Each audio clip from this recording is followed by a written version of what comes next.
Hi. Within the previous interview, I ended off with regards to the statement of what we found with regards to free will and free choice. Wherein free will and free choice we found was actual self-demise.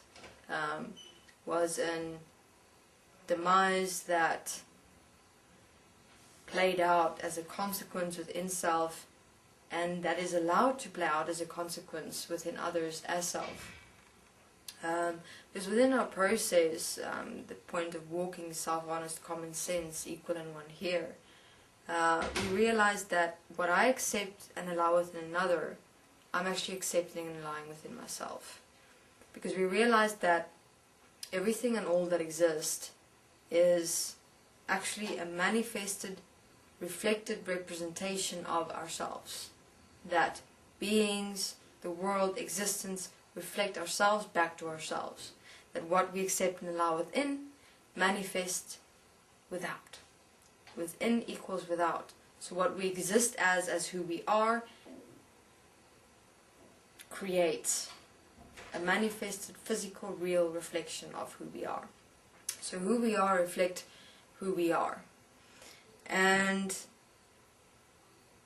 if I, for example, accept and allow a certain act within another being, justifying that it is their right to do so within the existence of free will or free choice, that what I am accepting and allowing as that act within another, I'm actually existing as. I'm actually acting upon. Maybe not in the exact same way or situation or towards beings, but in a different way or situation.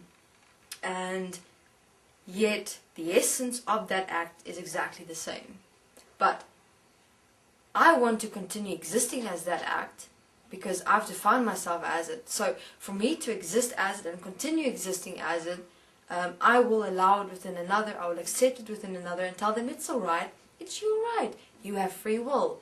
I have free will too. It's my right. Therefore, you allow me rights, you allow me my rights, I'll allow you your rights. We're existing within free will, so you do what you want, I'll do what I want. And that has been our greatest problem we found within existence. Because, I'll take it to an extreme.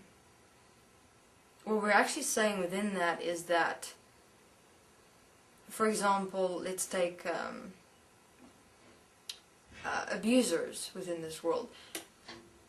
We're actually in the principle of free will, in accepting and allowing the existence of free will, saying abusers have the right to do as they will, as they please. They have free will. And how would such an acceptance and allowance of justifying that a human being that abuses has free will, that it is their right to do so, because it is their right to do as they want, as they will, as they please. What we're saying within that and accepting and allowing it within such a human being and as an abuser, we're actually existing as abuse. So, from that perspective, where and how am I accepting and allowing self-abuse? Because if I accept and allow an abuser to exist in this world, justifying that it is their free will, that they have the right to do as they want, as they do as they please, it's their right, I'm accepting and allowing abuse within me and abuse towards others within my world as me. That is what we found. That is the direct relationship between accepting and allowing another their right within the justification of free will. That whatever I'm accepting and allowing within them, I'm actually doing within myself. And existing as within myself. And we found that the nature of free will is dishonesty. Always. Dishonesty. That will say others have the right to do so and so and so, because it's their free will, they can do as they want, as they please. Will say that towards others because whatever they're doing, whatever they're existing as, whatever they're acting upon, we're actually also doing within ourselves. And we want to actually continue doing it within ourselves. That's why we hide behind free will. We hide behind it's their right. We hide behind we or they can do as they want, do and please. We hide behind that whole design manifestation of the existence of free will so we can continue existing in our self-definition of dishonesty. Continuing in deliberate acts of dishonesty while blaming others and not taking self-responsibility for ourselves, our own world, our own reality. We're constantly blaming and hiding. We blame others for how this world is existing. We're blaming others for how we're existing. But not asking the one simple question, who's here? Who's existing inside here? I am. Therefore, I'm responsible for what I experience, what I exist as, what I do, what I speak. It's all me. And that's what we found.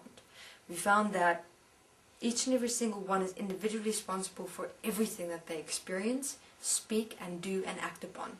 It is not a question of free will or having a right or not having a right. It comes down to acceptance and allowance. Deliberate acceptance and allowance. It's not free will, we've realized. We've realized that we're actually accepting and allowing others to do as they want, as they do, as they please. Because we want to continue doing as we want, as we do, as we please. And we've realized that free will exists within self-interest. Again, everyone wanting to do what they want, what they do, what they please. That's why we've designed free will.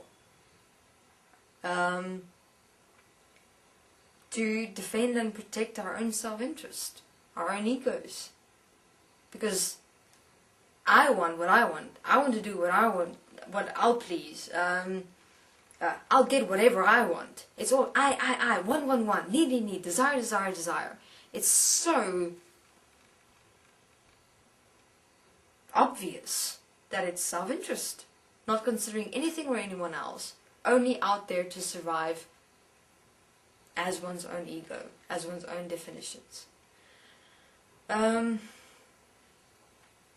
that's why we've completely, again, within utilizing simple self-honesty, simple common sense, walking the principle of equality and oneness, we've stopped ourselves within the accepted and allowed existence of free will. Free choice and choice in itself. Because we realize that living is not about free choice. Living is not about choice. Living is about expressing who you are here. That's not a choice. How can you choose to be who you are? It's, you either live who you are or you don't. That's not about choice. It is a simple, definitive expression that determines what you accept and allow. And we realize that within stopping the existence of free will and free choice and choice in itself within ourselves, we became the directive principle of ourselves and our reality. Meaning we no more hid or blamed behind the manifestations or existence of free choice or free will. We realized we became subject to that. We justified our own dishonesties, compromise and harm within free choice, free will and choice in itself. We weren't actually the directive principle of ourselves. We were being directed. Right. Thank you very much.